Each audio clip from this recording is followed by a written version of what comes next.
If we did this show probably in 2005, I think this film would probably be in our top 10 of that year. Easily, Yeah. right, yeah. So, of course, it's 20 years old, and I think it's a right time to talk about Cronenberg's kind of non-horror horror movie. I mean, where's the body horror, really? Right, yeah. Well, let's get into it.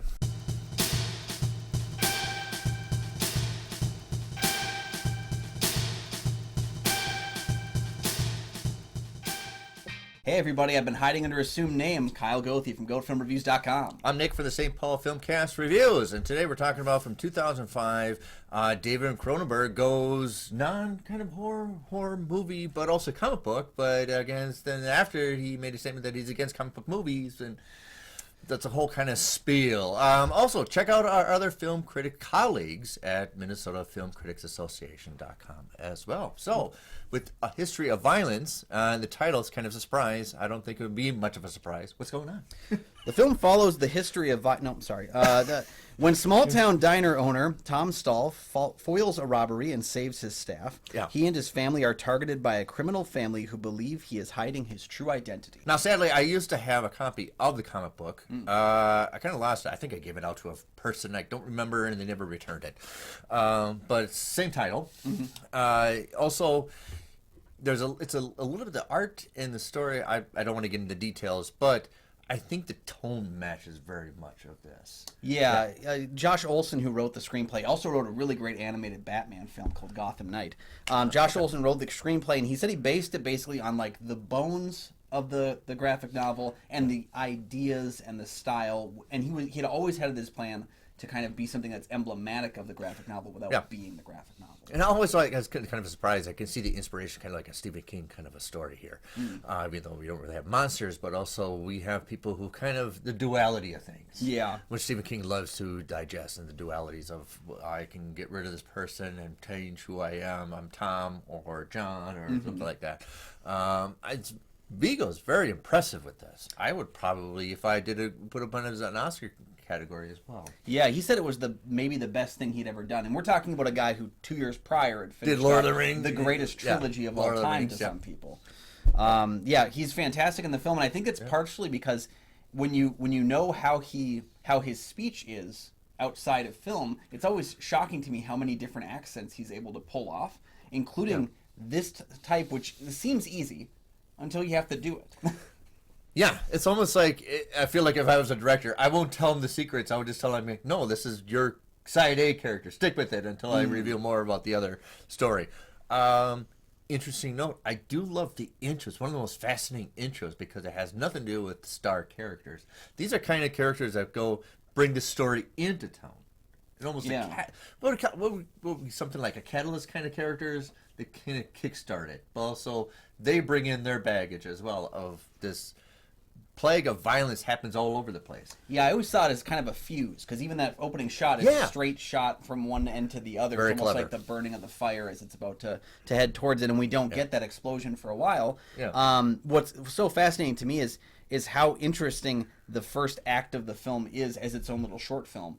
And then you can also take the second act of the film and it's its own little short film, and the third act of the film is its own little short film, and it almost functions like a trilogy of stories that are all interconnected. It feels like 3 issues of a comic book, to be honest.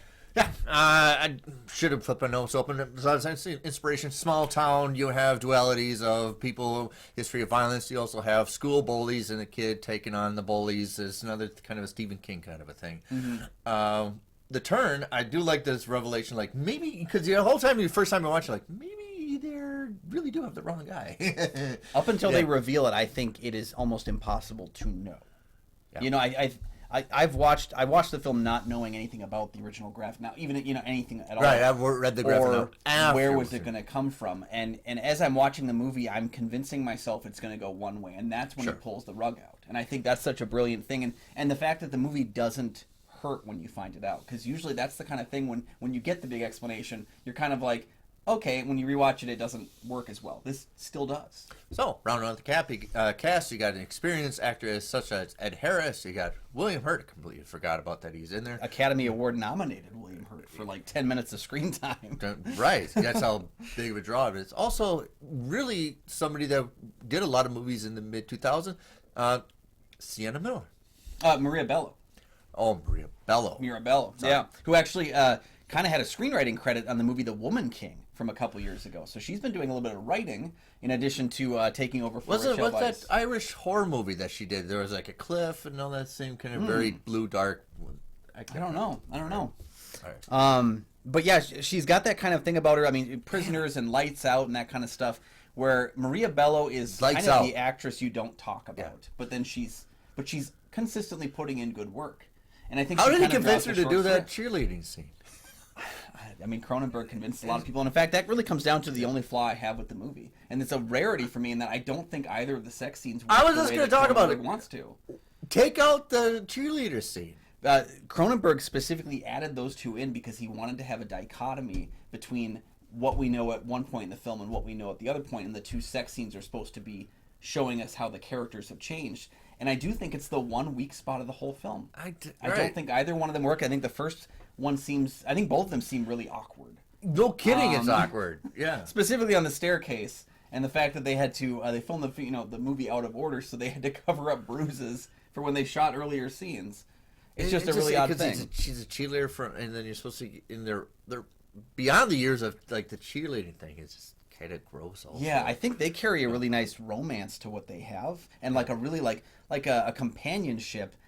And we know that people who still have those, they still have sex, but like this movie, when you see it, it didn't look like the two of them were engaged in it that way. Yeah. And so it's one of those cases where I'm going to tell you, less is probably more on that. I can't believe I called it. I knew it was Maria Bello, and I don't know why I said Sierra, but both of them were doing a lot of movies in the mid-2000s. I can't believe I said that. Okay, so moving on.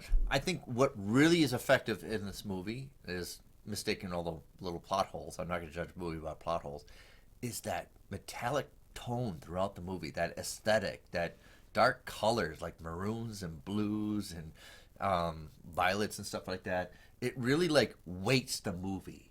Mm-hmm. Probably the costuming kind of gives a lot of depth to it. And I think that goes back to when, the Stephen King of it all. This feels like it could have been a Stephen King crime story. That's why we're in this shirt, yeah.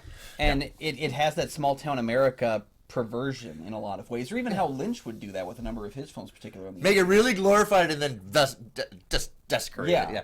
And that's the whole peculiar thing, is that it's one of my favorite Cronenberg films, and yet that's probably the least Cronenbergian of many of his movies in terms of what he's going for. And the funny thing is, the screenplay had a lot more bombastic action, and he decided to dial a lot of that back. He wanted to go for realism. So again, that's not even a Cronenbergian choice, if you will, is that he wanted to dial back some of the craziness. Well, after this movie, I think what he did, Spider, with Ray Fiennes. Yeah, it was about that time. Fiennes, and then, was it A Dangerous Method? He did a bunch of kind of very low key kind of or thing. Eastern Promises. That was another one where it's like, he's doing these movies that feel like they're not really his normal thing. Yeah, Vigo really gave it us all for that movie. Oh, yeah.